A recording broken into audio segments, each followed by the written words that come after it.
How many times has this happened to you? You go out exploring, you find some diamonds, but you can't make it back home because you forgot where you were. You searched for a long time, but you can never get back home. Well, I'm going to tell you how you can prevent that because I'm going to show you some legit ways on how not to get lost from home in Minecraft. Alright? So I'm going to go into my world now. It's loading up. And just wait. Alright, and so here I am in my world, and you see I spawned in this village. And I used the seed that some guy gave me to spawn in this village. And so you see, I've gone out exploring numerous times. Probably you guys have probably gone out exploring farther, but I've gone out exploring here, and I've been able to make it home usually, thanks to some things I was able to craft, and plus one other way which I will show you. Alright, so first thing I want to show you is some ways that people tell you how not to lose your house, but it turns out that these ways aren't really that good. So yeah, I'm just going to show you. And I'm going to go over here next to the water. And now this way is the way that most people recommend doing it, is go to some water by your house so you won't take fall damage, and build a huge tower out of blocks in front of your house so you can see it a long ways away. And now that is a bad idea for this reason, is render and distance. Is that if you do that, it's eventually no matter how tall you build it, if you don't have a high render distance, you're not going to be able to see it. Now what render distance is it's a setting in the game that that controls how far away you can see.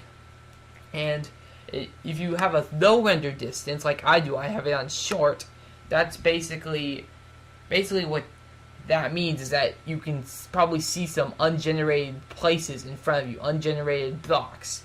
However, if you have a high render distance, it might cause some lag. But even if you do have a high render distance, it's probably what it's going to do is that even if you go out exploring too far, it's still probably going to degenerate once you go explore that much. And the thing is that my computer can't even do a long render distance. It can't. I don't know about your computers, but mine cannot. So you see, teeny isn't recommended. Far, again, my computer cannot do. And render distance far. And I do it on short just because if you have a high render distance, it might cause some lag. And just main things that contribute to lag are put graphics to fast and make a small render distance. Maybe not teeny, but put it on short. That might, if you're having a lag problem, that might be one of the ways to fix lag, but no guarantees, so don't get mad at me. But anyway, this is a tutorial how not to lose your house, not how to stop lag. And so, anyway, that's really why that the tall tower in front of your house doesn't really work.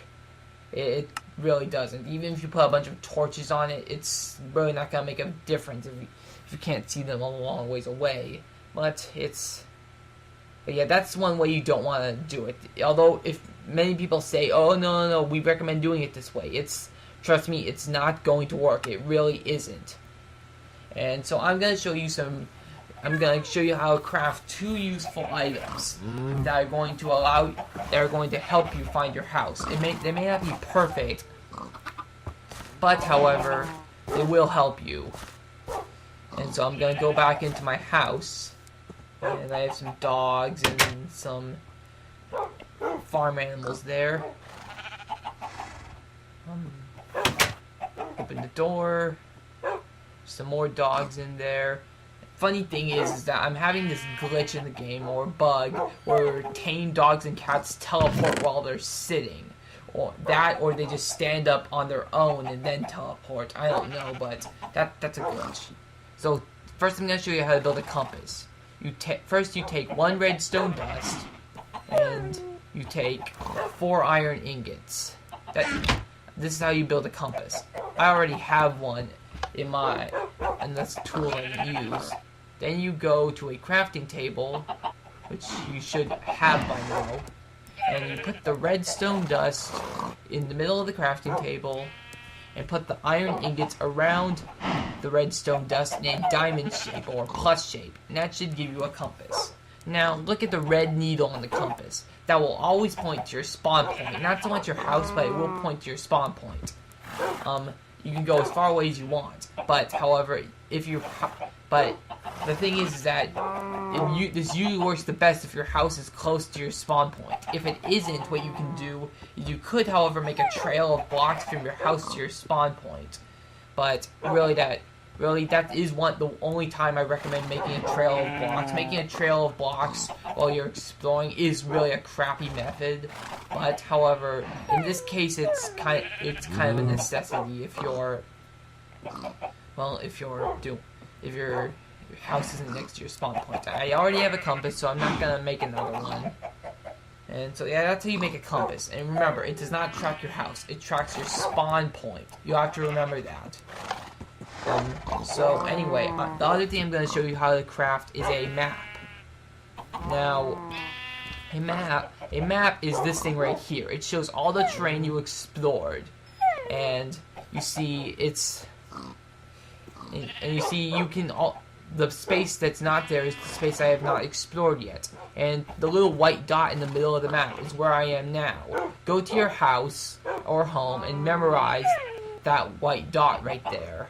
And when you go out exploring, just go right back to the dot.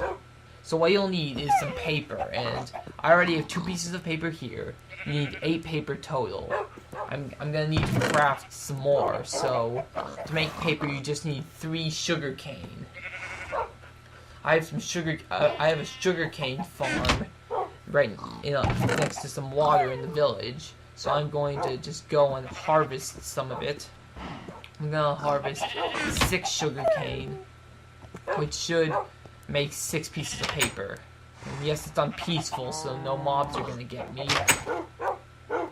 And alright, here's my sugar cane farm, and I'm just gonna cut down all the stack except for the bottom one so it can regrow. And I just need 2 more pieces of sugar cane, which should be another stack. Alright. You get it? And now I'm going to head back to my house and turn this sugar cane into paper. You get 3 paper for 3 sugar cane, so although each crafting recipe requires 3 sugar cane, you get 3 paper out of it, so it's 1 paper for each piece of sugar cane. And another dog is in here, probably teleported while sitting again. But anyway, you go to the crafting table, take the sugar cane, and put it a line across the bottom row, and that should give you 3 pieces of paper for each recipe. So now I have 8 paper, and here's how you make a map. You put the paper around the outside of the crafting table. So again, you need 8 paper. And in the center, you put a compass. And again, you just use the same crafting recipe to make a compass. And, alright, I already have a map in my inventory, and I'm not going to make another one. And so, it's an empty map, and so just look at it really quickly, and that should generate it. And now, however, if you want to enlarge the map and zoom it out, you put the map in the center of the crafting table and put 8 paper around it. And that should enlarge the map. However, please yield that it would erase any territory you explored, so you'll have to re-explore it. And again, I'm not going to make a map because I already made one. And I don't want to waste my compass either. Even though I have a bunch of iron ingots and redstone that I can use to make another compass, I don't really want to right now. But anyway, and those are the 2 ways. They're not as... However, I'm going to show you a way that always works. Press F3 on your keyboard, and you should see all this statistical data. And you don't really have to worry about all of it. I mean, I know it's hard to take in. Just worry about the coordinates X, Y, and Z. Those are the coordinates of the world, like a coordinate plane in math class. And now, Y you really don't have to worry about. It's X and Z. Y is how many distance above bedrock. It's up and down. It's really X and Z that you have to worry about, so don't worry about Y. My X is 0, and my Z is 290. It's going to be different from you. So what you do is you just memorize those numbers or write them down somewhere, and until you got them memorized. And so whenever you go out exploring, just press F3 on your keyboard and just follow the coordinates right back to those 2 coordinates you memorized and wrote down. Just to let you know, you have to be in your house for this to work. So if you're already lost, there's nothing I can do for you. You have to go back to your house first and then do this. And who knows when you're gonna find your home. I don't know, but you have to get back home first. And so really, that's a way that always works. You don't have to craft anything. It's very, very easy. And that's one of the best ways to avoid losing your house. It's probably even better than the compass and the map. But anyway, that's that, and I am signing off now. And if you're ever wondering how not to lose your house, that's how.